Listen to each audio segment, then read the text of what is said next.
8 दिवसीय दिव्य संदेश यात्रा का हुआ शुभारंभ। बावलिया बाबा की 12वीं दिव्य संदेश यात्रा हुई शुरू। चिड़ावा से शुरू होकर पहले दिन पिचानवा तक जाएगी यात्रा।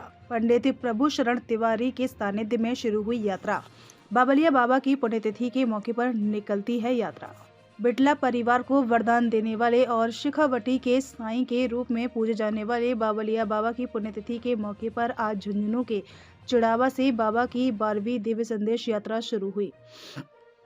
पंडित प्रभु शरण तिवारी के सानिध्य में 8 दिनों तक चलने वाली यह यात्रा चिड़ावा से शुरू हुई। जो पहले दिन इससे पहले चिड़ावा कस्बे के सनातन आश्रम में पूजा अर्चना हुई और बाबा के भजनों के साथ इस यात्रा का शुभारंभ किया गया।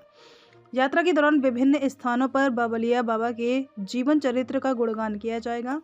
लोगों को बाबा के भजनों, जीवन गाथा और संबंधित साहित्य के द्वारा उनके चमत्कारों से अवगत करवाया जाएगा। यात्रा पड़ाव स्थलों पर रथ में विराजमान बाबा के दिव्य स्वरूप की आरती, मंगल पाठ और प्रसाद वितरण का कार्यक्रम होगा। 12 जनवरी को यात्रा का समापन होगा। इस दिन यात्रा बुढ़ानिया से शुरू होकर आलमपुरा, बदनगढ़, इस्माइलपुर होते हुए वापस चिड़ावा पहुंचेगी, जहां बाबा की आरती के साथ यात्रा का समापन होगा। इससे पहले यात्रा आयोजन समिति के सदस्यों, पालिका उपाध्यक्ष अभय सिंह बड़ेसरा, शिक्षाविद धर्मपाल सिंह मीठारवाल, पूर्व सहव्रत सदस्य मुकेश जलेंद्रा ने सपत्नीक रथ में सवार बाबा के दिव्य स्वरूप का पूजन किया व महाआरती हुई।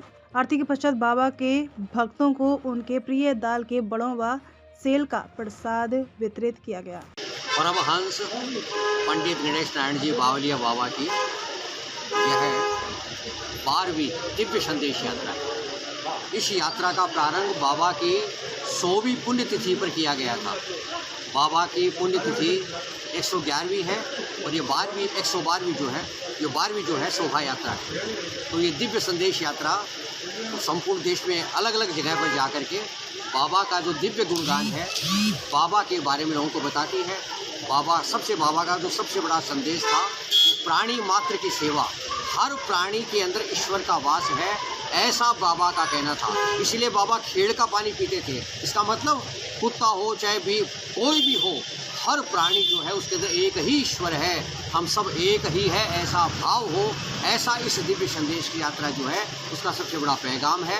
तो बाबा का जो प्रसाद है, बाबा का साहित्य है, बाबा की फ़ोटो है, उस सब का वितरण होना, सब जगह मंगल पाठ होना, सब लोगों को एकत्रित करना, पूरे देश में बाबा के भक्त हैं उन सब से मिल करके और ऐसा वातावरण बनाया जाए कि सब जगह बाबा ही बाबा है। इसलिए यात्रा प्रारंभ है।